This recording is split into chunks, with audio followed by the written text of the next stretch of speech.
have to understand, there's people that are both in practical and philosophical terms, and they have different outcomes. Johannes asks, how do you balance speed, hustle, and patience?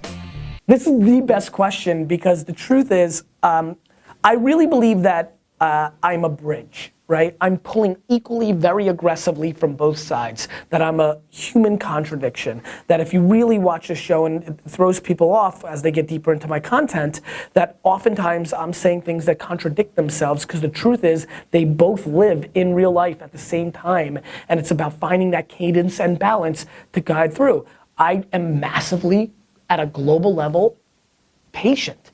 But on a practical level and an execution level, I'm very fast, right? So it really is religion and church, right? Like at the highest, like at the theoretical, at the gray levels, I'm patient, long game. I'm aware that as long as I'm alive, I'm playing the businessman game, and it doesn't end tomorrow, and if it ends tomorrow, I don't know the outcome anyway because I'm dead, right? And so, but in real life, I understand it's a race, and the speed is a variable for success to me in a big way, hustle, and so the patience and speed are very much rubbing against each other, but it's like the diamond comes from that, right? Like, and so that's the thing that I think about. I find it very easy to do both. You have to understand, there's people that are both in practical and philosophical terms, and they have different outcomes. AKA, there's people that philosophically are not patient, they're impatient,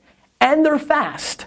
And they look like the bad version of what I am, right? They're like hustlers, and they're like doing everything for themselves, and they're not patient. They don't care about the long game, and they're just gonna take, and they're just gonna take and take and take, and they're gonna take fast, and they're gonna gather, and I think that society, the game rewards them, and there's a lot of millionaires and billionaires that didn't do it the right way, and that's what I think they look like. Then, there's a lot of people that are massively patient and slow, and those are the enormous amount of people that, you know, in a business context, not in life, they're probably some of the loveliest human beings that have ever been made because they're slow and they're patient and everything's just lovely, and let's just like sit on the porch and, you know, drink peach tea for the rest of our lives and like go slow. Just go real slow, like let's sit and look at stuff. Like let's sit on the porch and look at stuff. Like a car just drove by.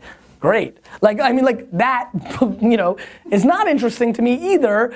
And so that exists. So I actually think what I do exists a lot. I think it's the likable, you know, aggressive person, and that's, you know, they're out there, and there's a lot of winners that are good people. I really think that, and I think if you look at my analogies, the speed part is really valuable, right? Like if you're speedy and selfish and impatient, you know.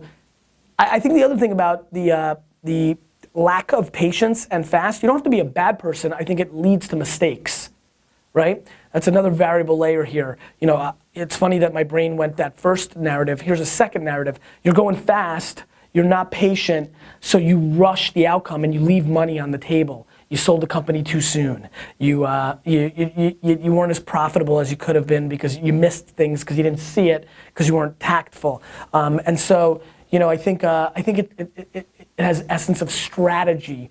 You know, somebody once said to me about Vayner, Gary, you guys are so interesting. He was trying to zing me a little bit that we weren't strategic enough. He said, you're so interesting, but he's like, when you get into the house, I feel like a lot of times you guys just run through the glass window instead of opening the door. Like, it was a funny analogy. And then I looked at him and said, yeah, but we're gonna own all the homes. I guess that's a good way to end it.